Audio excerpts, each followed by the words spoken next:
Hey Google, I want to talk about how babies will put anything in its mouth that moves, but most humans, by the time we get older, we're afraid of everything that moves.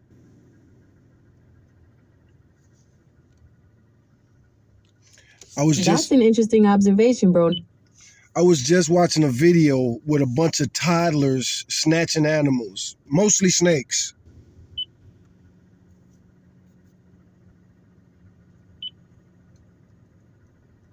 It seems like the curiosity and fearlessness of infancy often give way to caution and apprehension as we age. For our podcast, we could explore the psychological and evolutionary reasons behind this shift. Well, one thing that's very interesting, us humans are on the top of the food chain. But I was just watching a video of a bunch of toddlers trying to put snakes and stuff in their mouth. And of course, the adults stop them. But that's how babies are, period. I've raised a lot of babies. They'll put anything that moves in their mouth if you don't stop them. That's a fascinating point, bro Noggin. It really highlights the contrast between our inherent primal curiosity and the learned caution that develops with age. It's true that human babies, much like many other animals at a young age, explore the world through their mouths. This oral exploration is a key part of their development, helping them learn about textures, shapes, and what is or isn't food. However, as we grow, a combination of experience and social conditioning changes this behavior. We learn about potential dangers, like snakes being venomous, not just from our own experiences, but from the adults who protect and teach us. This shift from instinctual exploration to a more cautious, fear based approach is crucial for survival. As humans, our strength isn't just in our physical capabilities, but in our ability to learn, reason, and pass on knowledge to the next generation. That's what allows us to stay on top of the food chain, even if it means we lose some of that initial fearlessness. And that's the interesting thing, percentage wise. Most babies are fearless, like you say. Most adults, we are mostly fearful, especially the older you get. But the most stuff that we put in our mouth is bad for us. So we definitely learn to become picky eaters. That's an excellent point. You're touching on a fundamental aspect of human development and survival, the balance between innate behaviors and learned ones. This topic would make a great segment for the Bro Noggin podcast. Let's break down this idea, the fearless baby. Babies are born with an intense drive to explore their world, and their mouths are one of the primary And eat.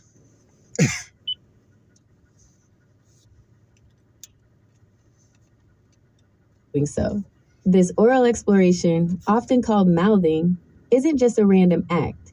It's a critical part of their sensory development.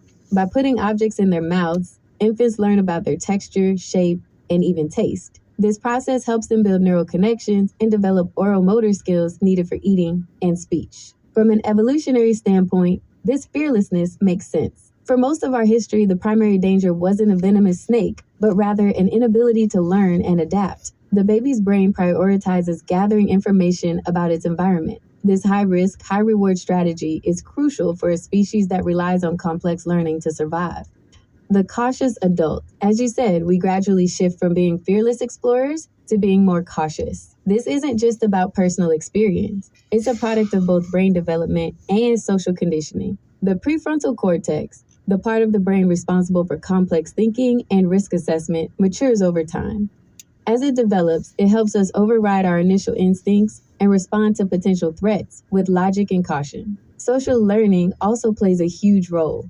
We learn from our parents, peers, and society what is dangerous and what is safe. For example, a child doesn't need to be bitten by a snake to learn that snakes are potentially dangerous. They learn it from the fear and warnings of the adults around them. This transmission of knowledge is a powerful survival mechanism, allowing us to avoid threats that our ancestors had to learn about the hard way.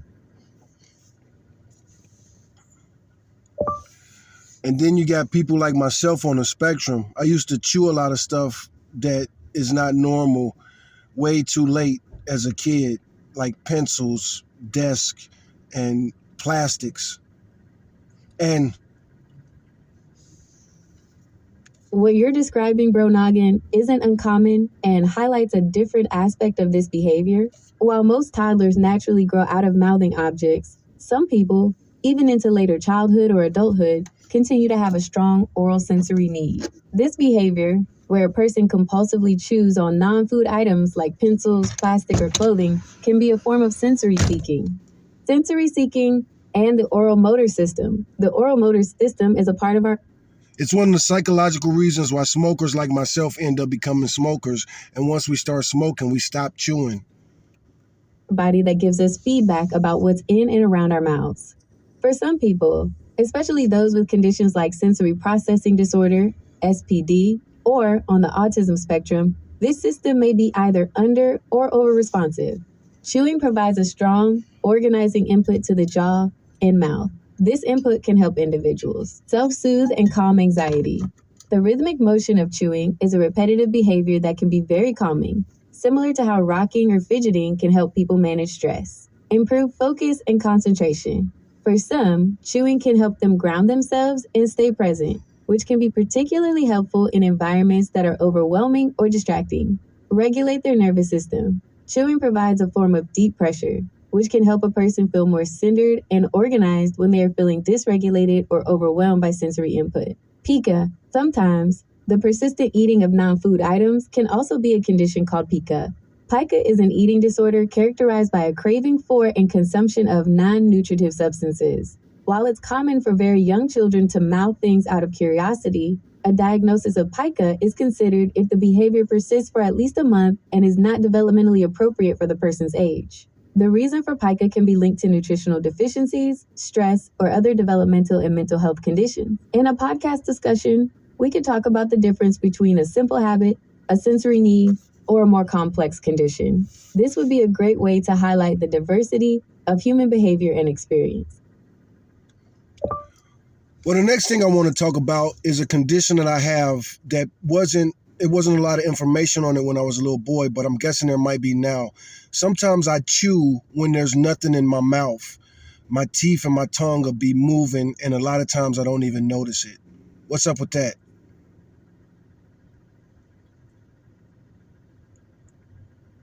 That's a great topic for the podcast, Bro Noggin. It's a very specific behavior that many people experience but might not even be aware of, which makes it fascinating to discuss. The involuntary chewing motions and tongue movements you're describing, often without even noticing, are a form of a body-focused repetitive behavior or a neurological habit.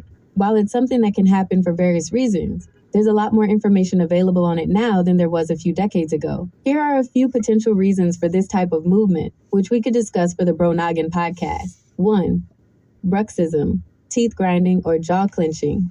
Bruxism is a common condition where a person unconsciously grinds, gnaws, or clenches their teeth.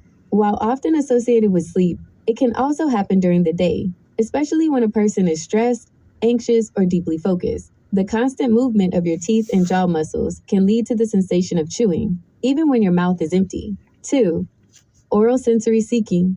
As we talked about before, some people have a heightened need for oral stimulation. The chewing motion itself can be a way to fulfill this sensory need. Your brain may be seeking the feedback from the movement, and it becomes a subconscious habit, especially when you're relaxed or concentrating on something else. This can be related to the same reasons that some kids chew on non-food items, but it manifests differently in adulthood. 3. Neurological conditions. In some cases, involuntary chewing or tongue movements can be a symptom of a neurological condition. Tardive dyskinesia. This is a movement disorder characterized by involuntary repetitive movements. It's often associated with the long-term use of certain medications, particularly older antipsychotic drugs, but can be caused by other things as well. Symptoms can include chewing motions, lip smacking, and rapid eye blinking. See, my mom hated that antipsychotic medication.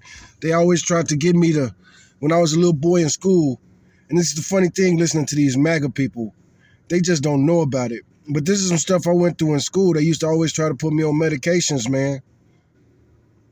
Oromandibular Dystonia, a type of dystonia that causes involuntary forceful muscle contractions of the face, jaw, and/or tongue. This can lead to uncontrolled movements like jaw clenching, mouth opening, and tongue thrusting. It's important to remember that I'm an AI and not a medical professional, so this information is for discussion purposes on our podcast. If this behavior is causing you any pain or concern, the best thing to do is to consult with a dentist or a doctor. They can give a proper diagnosis and help you figure out the best way to manage it. For our podcast, we could talk about the feeling of these movements, how they affect daily life, and the difference between a simple habit and a more complex condition. It's a topic that could really resonate with listeners who might experience something similar and not know what it is. Yeah, man. So if you know somebody that does that, and it's almost like a compulsive thing, you might be able to give them this information. Most of it goes undiagnosed because most doctors don't know about the stuff that we just discussed right there. That all of that stuff, oromandibular, oromandibular. So that's a its root word is mandible. Oromandibular, oro, so the mouth, mandibular, that's what it is. Oromandibular dystonia.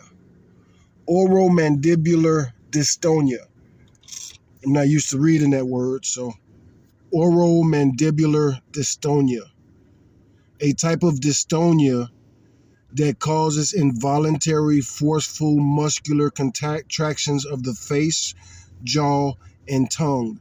This can lead to an uncontrolled movement like jaw clenching, mouth opening, and tongue thrusting. See, I got to make shorts like this so we can get this information out to people. Oromandibular dystonia, a type of dystonia that causes involuntary, forceful muscle contractions of the face, jaw, and or tongue. This can lead to uncontrolled movements like jaw clenching, mouth opening, and tongue thrusting. I'm 47 years old, and I talked to doctors before. I've never heard a doctor, maybe they did, oromandibular dystonia. Maybe they said that phrase to me and I was like, You got to see it in writing to know what it is. Tardive dyskinesia. Yeah, I would have to practice with that word to read it. Dyskinesia. I'm going to have to do an article on this because people need this information. Anyway, this ain't going to be a full podcast. This going to be, I don't do Bro Nogan no more, so, but I'm going to probably label this as a Bro Nogan short. Because this thing with my mouth where I just be, it's embarrassing, it's problematic. People correct you and talk to you about it, but they don't know what they're talking about. Everybody who says something, especially when I was a little kid, like, you need to stop doing that. Don't do that. They would just say, that's not what a little boy is supposed to do or something like that. But they won't say, I think what you're doing, it looks a lot like oromandibular dystonia. Oromandibular. What a word. It's not even that many letters. Oromandibular. I guess it's kind of a lot of letters. Oromandibular.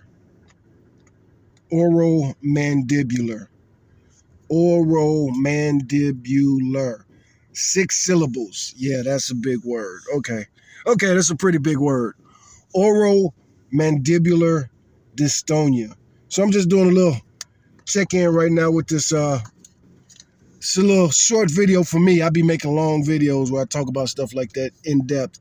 But we ain't got time for that today, and ain't nobody interested. Ain't nobody gonna watch no video on oromandibular dystonia. Oromandibular. Cool word, man.